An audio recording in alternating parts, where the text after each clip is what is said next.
전기 설비 관리부터 진행을 합니다. 170페이지고요. 전기 설비 관리 관련해서 규정 또 이론 내용들 살펴보도록 합니다.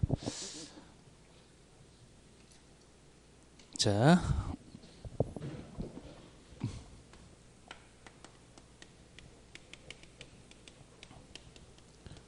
우선 이제 규정과 관련해서 보시면 크게 이제 두 가지죠. 하나는 주택 건설 기준 등에 관한 규정하고 전기사업법 이야기입니다. 주택건설 기준 등에 관한 규정에서는 이제 세대 용량을 이제 어떻게 할 것이냐, 요거 하나 이제 정리하시면 되고, 전기사업법 관련해서 용어, 전기설비 용어, 특히 이제 요 전기설비 용어를 계산하신 후에 요 이제 우리가 이제 이렇게 표현하는데, 이 변압계 용량 또 비상용 예비 발전 설비의 용량, 이러한 부분들 이제 잘 정리하신 후에 전기 설비의 정기 검사, 그리고 안전관리 대행 또 전기 사업 법령상의 기타 사항들, 이러한 내용들을 이제 정리할 수 있어야 됩니다. 그리고 나서 이제 이론적인 측면 검토가 되겠죠. 자, 우선 170페이지에 보시면 세대별로 설치되는 용량이 얼마냐 그랬을 때 3kW 이야기를 합니다. 3kW. 그리고 171페이지에 보시면 이제 전기 사업 법령 이야기하죠. 그래서 이제 그 용어를 이야기를 하는데요.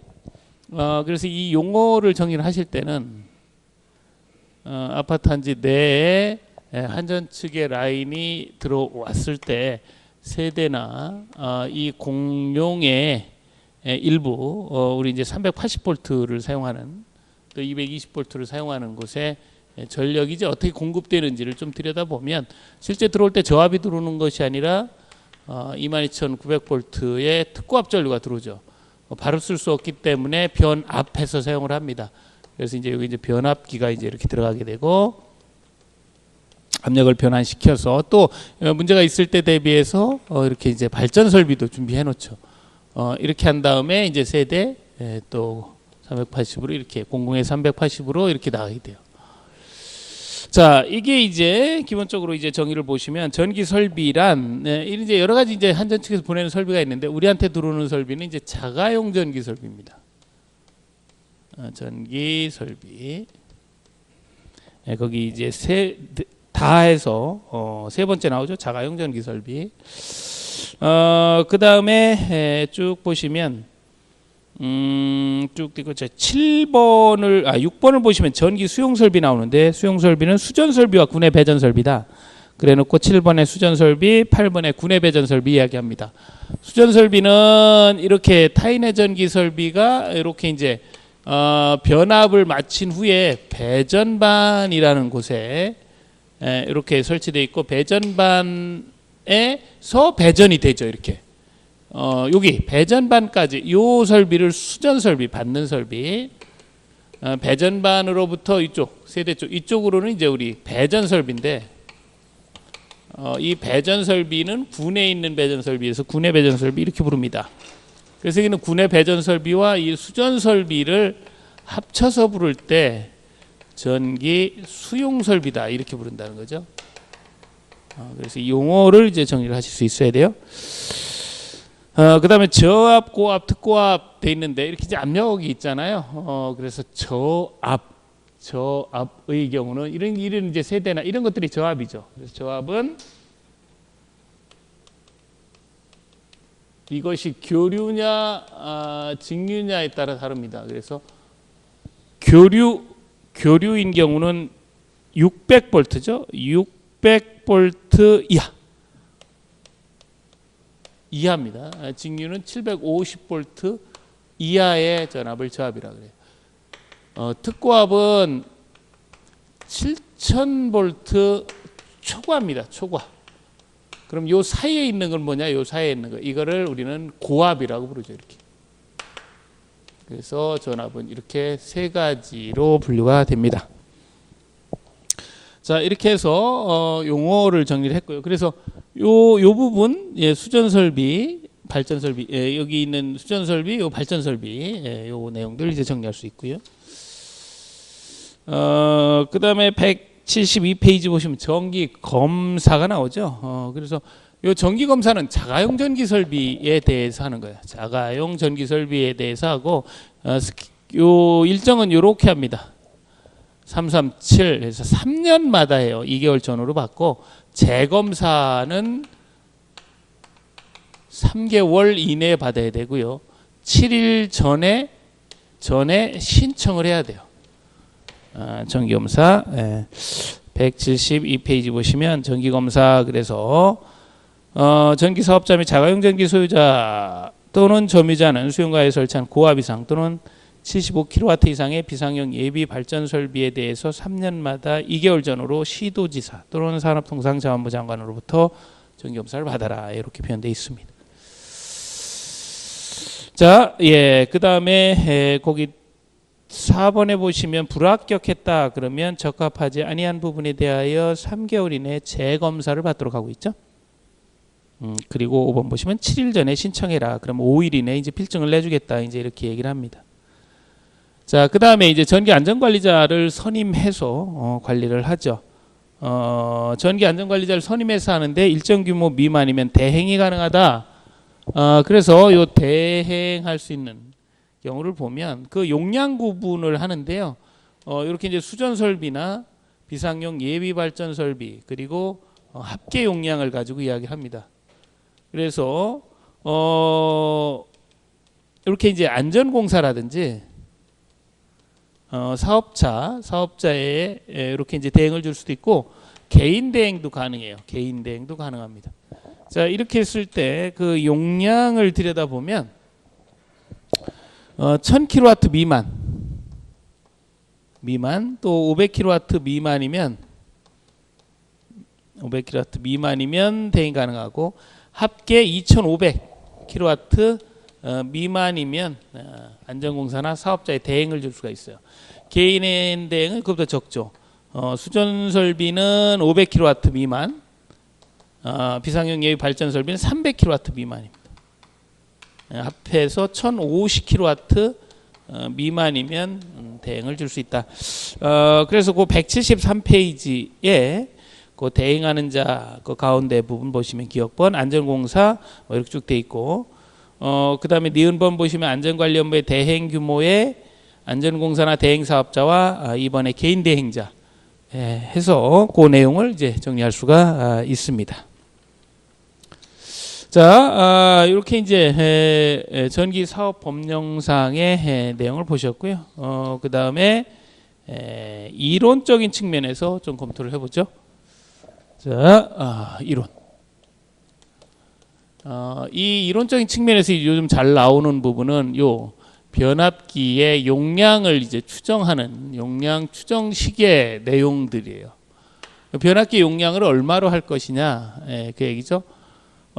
이렇게 이야기했을 때 크게 이제 세 가지의 용어가 나옵니다. 하나는 수용률이라고 하는 개념, 수용률, 그 다음에 부하율, 부등률이라는 개념이 나오죠. 이런 걸 감안해서 이제 변압기의 용량을 결정한다 그 얘기예요. 수용률이라고 하는 거는 최대 수용 전력을 설비 용량 합계로 나눈 거예요. 무슨 얘기냐면 뭐 단지 내에 있는 모든 전기 설비 용량을 다 곱했더니 1000kW더라. 근데 최대 수용 전력이 700kW더라. 어떤 시점에서 그러면 70%의 수용률을 가지고 있다. 이렇게 얘기를 합니다. 자, 부하율이라고 하는 거는 평균 수용 전력을 최대 수용 전력으로 나눈 거예요.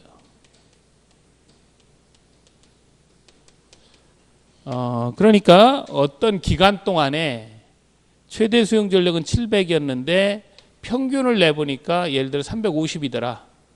그러면 50%의 부하율을 가지고 있다. 그 기간 동안에 이렇게 표현합니다.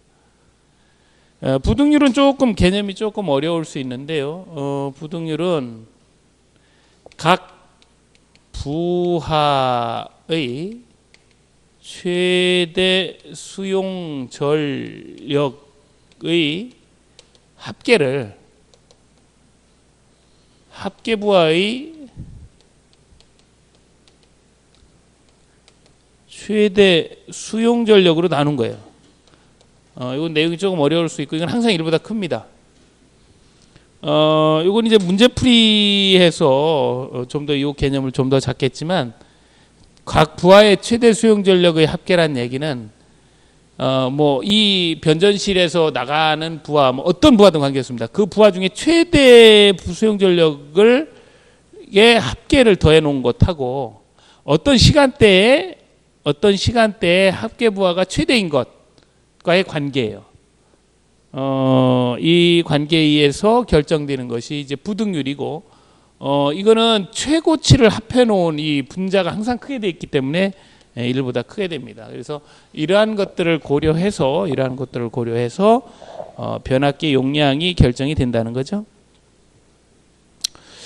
자, 그래서 그 174페이지에 그 내용이 나옵니다. 수용률, 부하율, 부등률. 그래서 변압기 용량은 부하 설비 용량 곱하기 수용률을 부등률 곱하기 역률로 나눠준다. 이렇게 이제 결정이 됩니다. 자, 그 다음에 거기 이제 보시면 수변전실의 위치 구조, 자, 이렇게 돼 있고, 수변전실은 항상 이 단지의 중심에다 이렇게 두죠.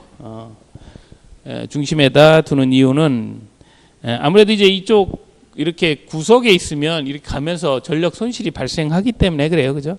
부하의 중심에 배치를 한다라는 거. 그 다음에 175페이지 보시면, 거기 이제 그 천장 높이 나옵니다. 고압의 경우는 3m, 특고압의 경우는 4.5m 이상으로 해라. 그 다음에 예비전원 설비, 이제 이런 이제 발전 설비 같은 경우를 얘기를 하죠. 예, 그래서 발전 설비는 변전실에 가깝고, 또 천장 높이는 2.6m 이상으로 하고 뭐 이런 내용들이 있습니다. 그리고 그 밑에 보시면 비상전원 공급 기준, 이제 화재안전 기준에 의한 비상전원 공급 기준이 나와 있는데, 그걸 정리해 보면 10분 이상, 20분 이상, 30분 이상 이렇게 이제 돼 있어요. 그래서 그 공급 시간이, 그래서 쭉 보시면 경보 60분, 감시 60분 후 10분 이상 경보하는 게 자탐이죠. 자탐이나 비상방송, 이런 이제 벨이 울려주는 이런 것들은 비상방송 설비죠. 이런 것들은 이제 10분 이상, 그리고 30분 이상 하는 것이 이렇게 넘겨보시면 무선통신 보조 설비라는 게 있어요. 무선통신 보조 설비. 그리고 나머지의 일반적인 소방 설비는 20분 이렇게 됩니다. 그래서 이렇게 벨이 울리는 것들은, 초기에 울리는 것들은 이제 10분만, 그리고 나머지 진압할 때 쓰는 무전 활동 이런 것들은 최고 오래 30분, 나머지는 20분이다. 이렇게 정리를 하시면 될 것 같습니다. 자, 이렇게 이제 전기 설비의 그 규정의 내용과 이론적인 내용을 보셨고요. 그다음에 이제 가스 설비의 내용을 보시도록 합니다.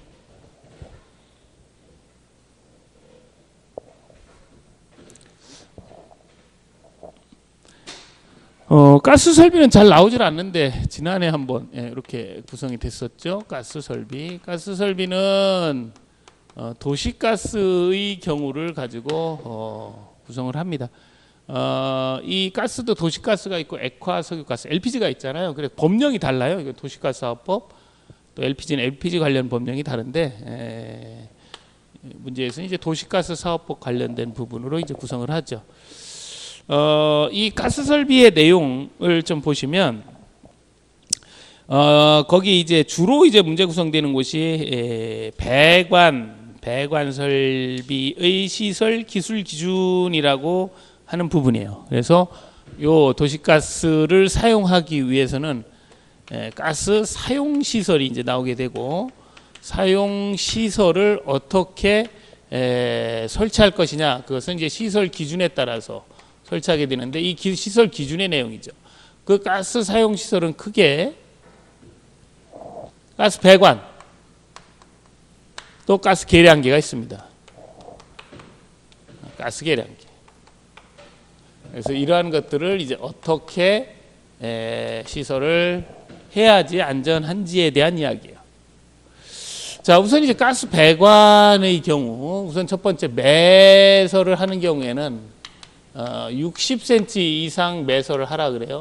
지표 있다 그러면 이렇게 이제 60cm 이상에서 가스 배관이 지나간다 이제 그 얘기죠. 자, 그리고 이 가스 배관에는 표면 표시를 해놨습니다. 이게 이제 위험한 가스 배관이다라고 해서 표면 표시를 해놓고요. 이 내용은 이제 교재를 통해서 확인할 겁니다. 그리고 이 가스 배관은 색상이 되어 있죠. 그래서 이게 매설된 배관하고 이렇게 노출된 배관하고 이렇게 이제 구분이 달라요. 또 매설의 경우는 저압의 경우하고 또 고압의 경우, 중압 이상의 경우가 또 다릅니다. 이런 내용들도 이제 채워서 정리할 수 있어야 돼요. 그 다음에 이제 가장 많이 이야기가 되는 이제 이격거리가 있어요. 가스 배관하고 이제 이격거리. 그래서 이제 가스 배관의 이음 부위가 위험할 수가 있잖아요. 이렇게 누설이 될 수 있기 때문에 이 경우는 적절한 거리를 유지하도록 하고 있습니다. 자, 그다음에 이제 가스 계량기는 크게 이제 두 가지 측면에서 검토하는데 하나는 이제 위치죠, 위치. 여러분들 이제 가스 계량기 위치를 보시면 이렇게 낮지 않죠, 높이 있죠, 그죠? 1.6에서 2m 요 사이에 이렇게 두도록 하고 있어요. 물론 이제 보호 상자 안에 들어 있는 경우는 제외합니다. 자, 그다음에 이 가스 계량기도 마찬가지 누설이 될 수 있기 때문에 이격거리가 있는데 요 이격거리는 좀 세부적으로 이야기를 하고 있죠. 그래서 60cm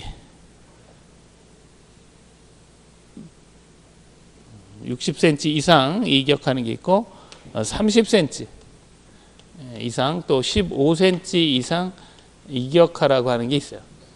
그래서 60cm 이상은 전기, 계량기나 개폐기,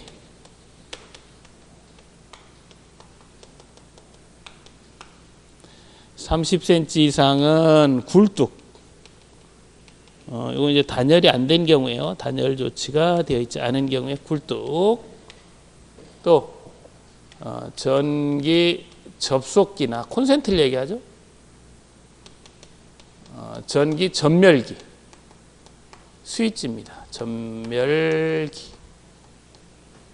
그 다음에 저압전선, 단열이 이렇게 저압의 전선, 전선의 경우는 15cm 이상.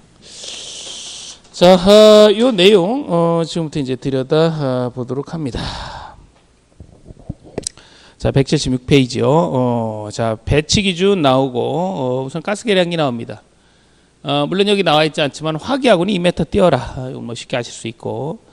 그 설치와 관련해서 동그라미 2번 밑에 6번째 줄 보시면 가스 계량기는 바닥으로부터 1.6m 이상 2m 이내 수직 수평으로 설치해라. 이렇게 되어 있습니다.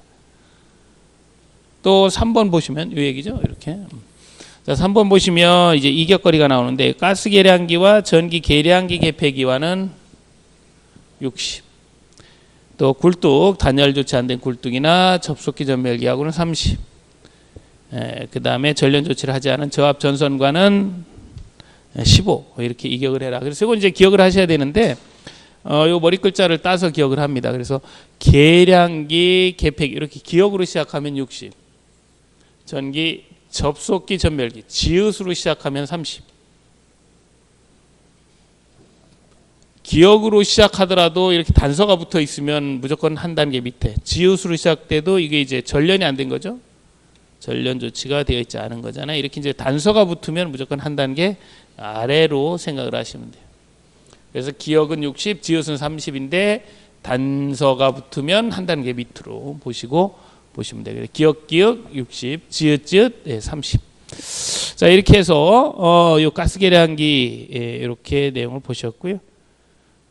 그 다음에 177페이지의 내용을 쭉 보시면 그 양가로 3번에 배관설비 기준이라는 게 있습니다. 배관설비 기준.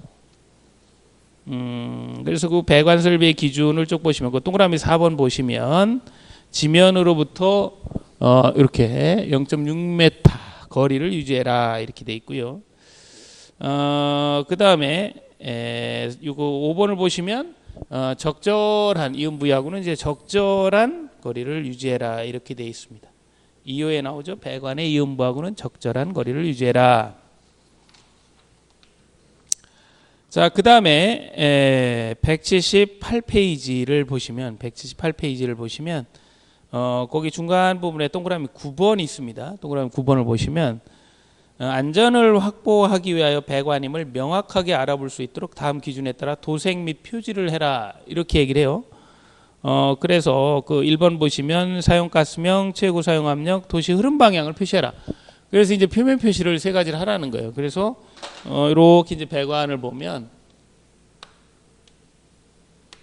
그 순서대로 보면 우선 최고 사용가스명 뭐 LNG 최고 사용압력 0.2 뭐 메가파스칼 그리고 흐름 방향 이렇게 이제 표시해 달라는 거죠. 이렇게 표면 표시를 해달라. 다만 매설 배관은 얘 생략 가능하죠.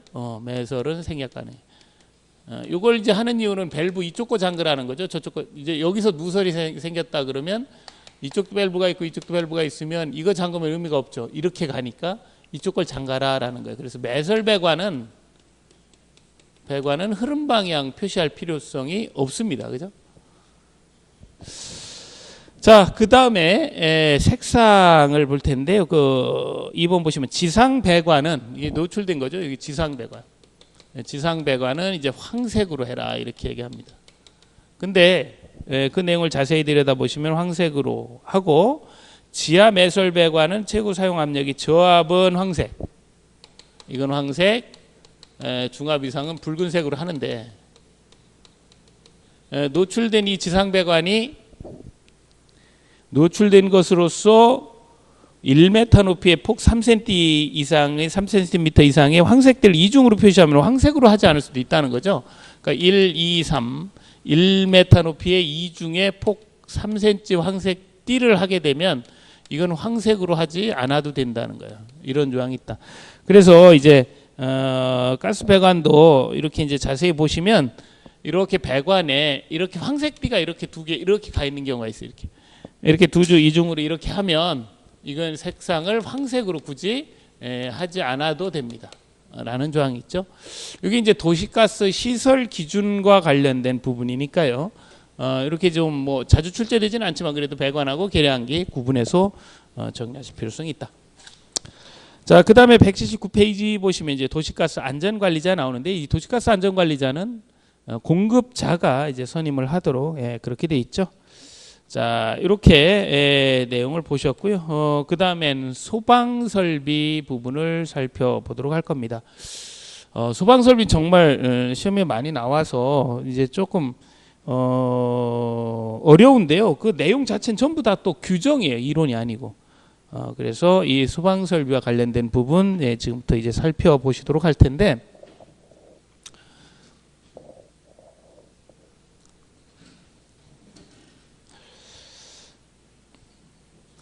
179페이지요. 소방설비 관리.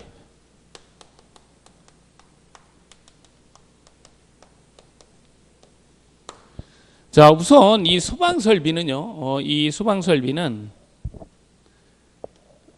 소방시설을 정해놓고 이 소방시설을 건축물에 적용을 합니다. 건축물에 이제 소방시설을 설치를 할 거 아니에요. 그죠? 그리고 이 소방시설을 유지관리해라 이렇게 이야기를 하는데 그러면 이제 해야 될 부분들이 소방시설을 우선 이제 규정을 해야 되죠.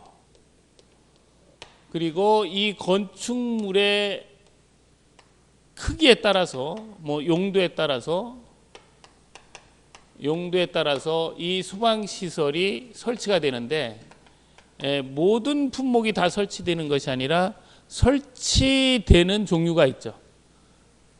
그래서 이 규정, 설치, 그리고 이것이 제대로 설치 운영이 되는지 유지관리, 이렇게 이제 된 부분을 다루는 부분이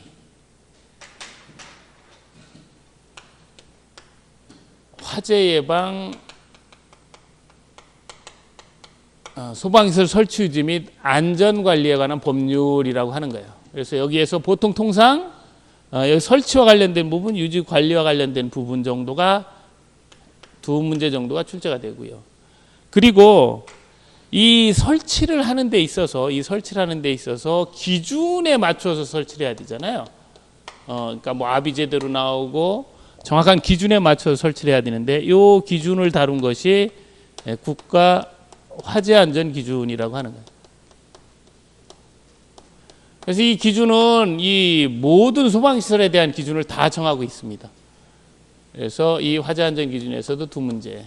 근데 이제 여기 문제는 워낙 이제 광범위하기 때문에 기본적으로 여기 문제의 두 문제는 반드시 이제 맞출 수 있도록 하시고, 국가 화재 안전 기준도 한 문제는 쉽고 한 문제는 좀 어렵고 그러니까 이 쉬운 문제 정도는 정리할 수 있도록 그렇게 합니다.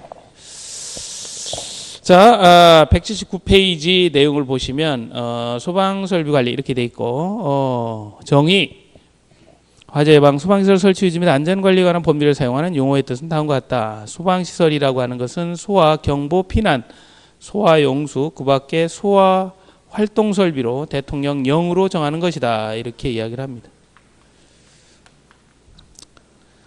자, 그 다음에 2번 보시면 그래서 이제 소방시설이 뭐냐면 그 180, 181페이지, 182페이지에 나오는 것들이에요. 거기 보시면 180페이지에 소방설비의 소화설비, 또 181페이지에 경보설비, 또 하단부의 피난구조설비, 또 4번에 소화용수설비, 그 다음에 소활동설비까지.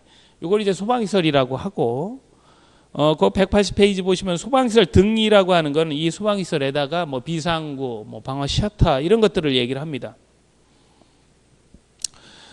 그리고 우리가 이제 그 특정 소방 대상물이라고 하는 건 소방시설이 설치된 건축물을 얘기를 해요. 그래서 뭐 5층 이상인 경우에는 아파트, 뭐 기숙사 이런 것들이 이제 특정 소방 대상물이 됩니다.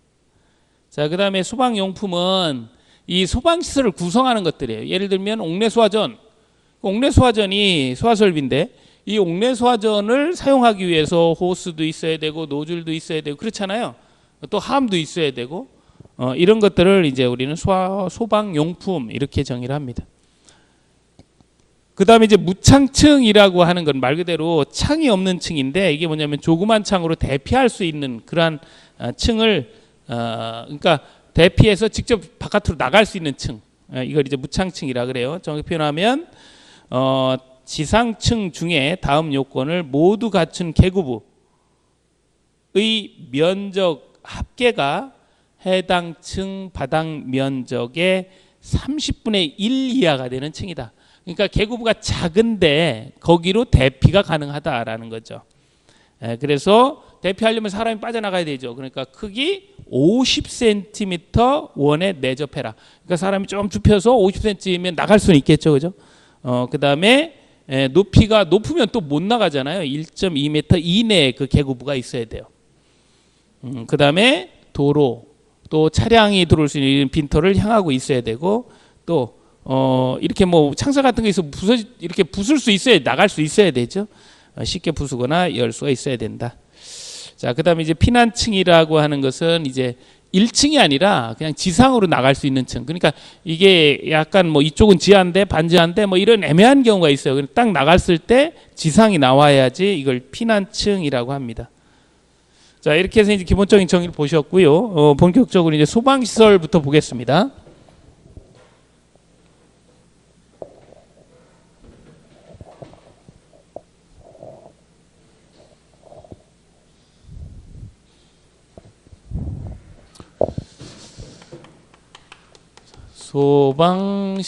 소방시설은 크게 이제 5종류로 구분한다 그랬어요. 소화, 경보, 비난 구조, 소화 용수, 그다음에 소화 활동 이렇게 돼 있고요. 일단은 여기 있는 설비가 정확히 구분이 되어야지 더 이상 진도가 나갑니다. 자, 우리 이제 소화 설비는요. 대표적으로 뭐 소화기라든지 스프링클러라든지 옥내 소화전이라든지 옥외 소화전이라든지 이런 것들인데요. 다행스럽게 이 스프링클러는 뭐 소화 설비인 거 다 알고 있는데 소화라는 말이 다 붙습니다. 소화 설비는 구분하실 수가 있어요. 소화 설비는 소화라는 말이 다 붙어요. 그래서 거기 소화기, 간이 소화연고, 자동 확산 소화기, 주거용 주방 자동 소화장치, 뭐 또 물분무 등 소화 설비, 옥외 소화전 이렇게 소화라는 표현이 이제 다 붙고 있고. 자, 그 다음에 경보 설비, 자 이렇게 돼 있는데, 요거는 이제 말 그대로 불난 사실을 알려주는 설비잖아요. 그러니까 뭐 벨이라든지 방송이라든지 또 이제 속보 설비도 있어요. 속보 설비는 자동화재 속보 설비는 소방서로 연락을 해주는 거죠. 뿐만 아니라 뭐 경보기 같은 것들. 이런 것들이 이제 여기 포함이 됩니다. 뭐 자탐이라고 하는 자동화재 탐지 설비, 이런 것들이 이제 경보 설비에 들어가요. 자동화재 탐지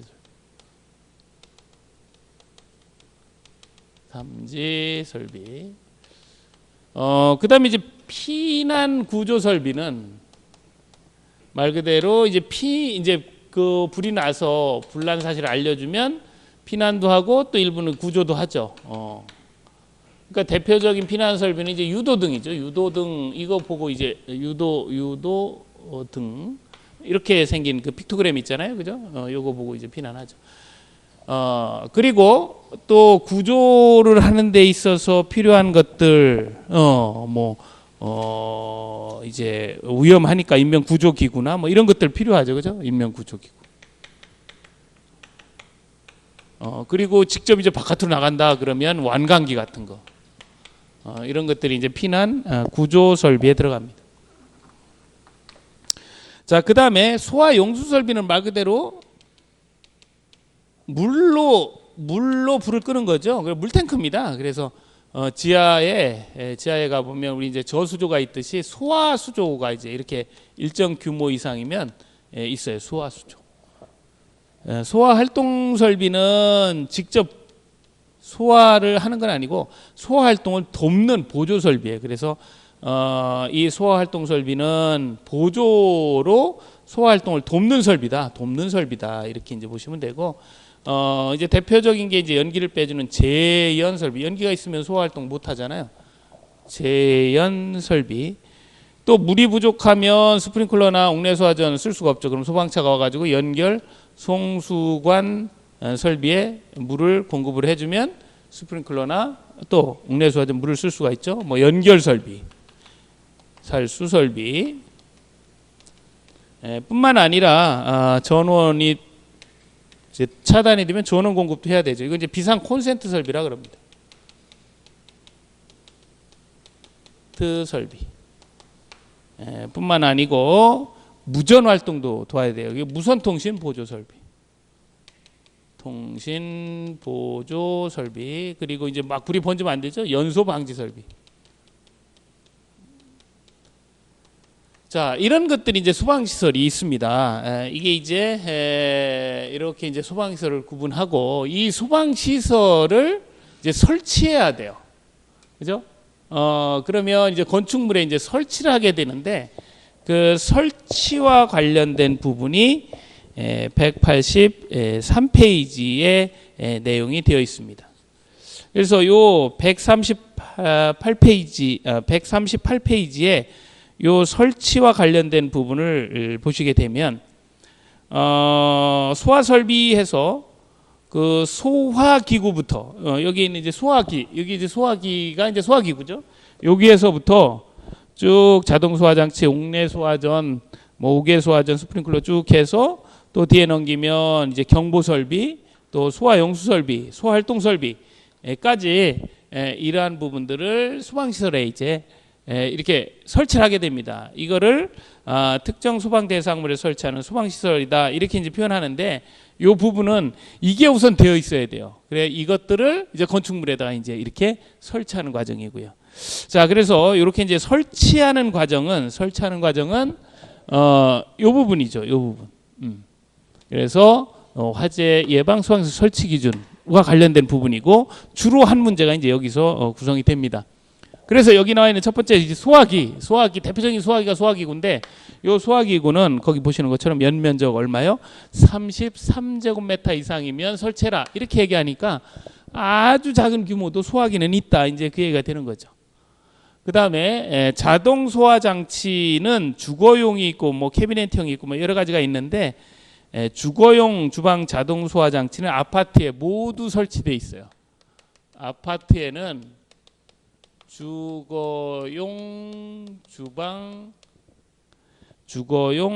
주방 자동 소화 장치가 모두 설치되어 있다. 모두 설치되어 있다. 그러니까 이 아파트라고 생기면 이거는 무조건 있다라는 거죠. 무조건. 예, 이렇게 기억을 하셔야 돼요. 이렇게 이제 하나하나에 대해 다 기억을 하셔야 됩니다. 자, 옥내 소화전 설비는 옥내 소화전 보니까 얼마예요? 연면적? 다 이제 여기는 연면적을 이야기를 해요. 연면적 3,000제곱미터 이상입니다. 3,000제곱미터 이상이면 옥내 소화전을 설치하고요. 스프링클러는 6층 이상이면 설치합니다. 이렇게. 6층 이상이면 설치하게 돼 있어요. 6층 이상. 예.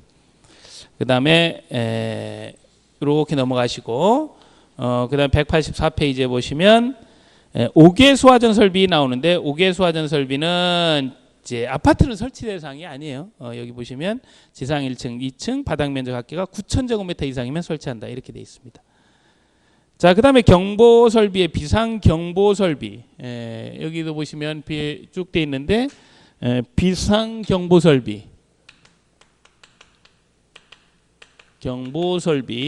비상 경보 설비는 여기 나와 있는 것처럼 연면적 400제곱미터죠. 그러니까 비상 경보 설비하고 비상 방송 설비하고 구분하셔야 돼요. 그죠?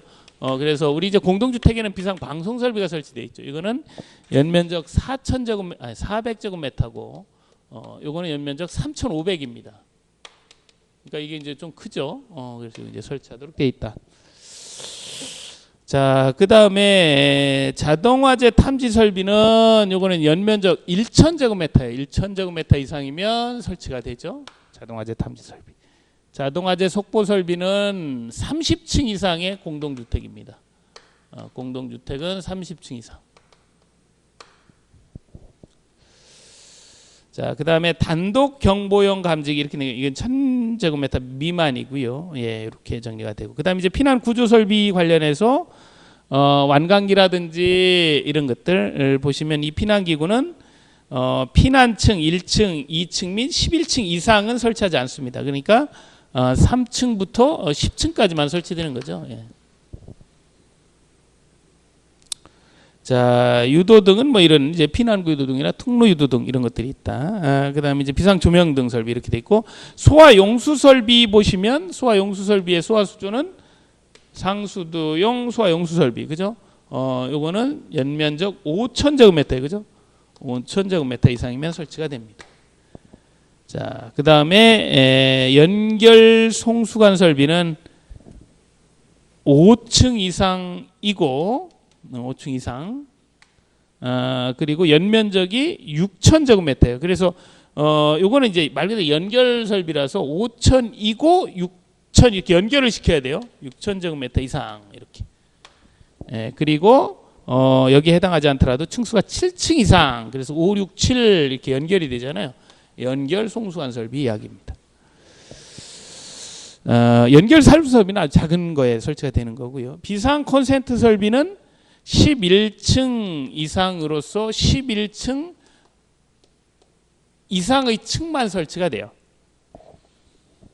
이렇게 되고 무선 통신 보조 설비는 지하층 이건 이제 지하나 또 뭐 높은데 이렇게 되니까 지하 면적 넓은 거 지하 면적 합계가 3,000제곱미터 이상이거나 이건 지하입니다. 지하 바닥 면적 아니면 30층 이상 높거나 이런 곳에 이제 무선통신 보조 설비를 설치하는 거죠.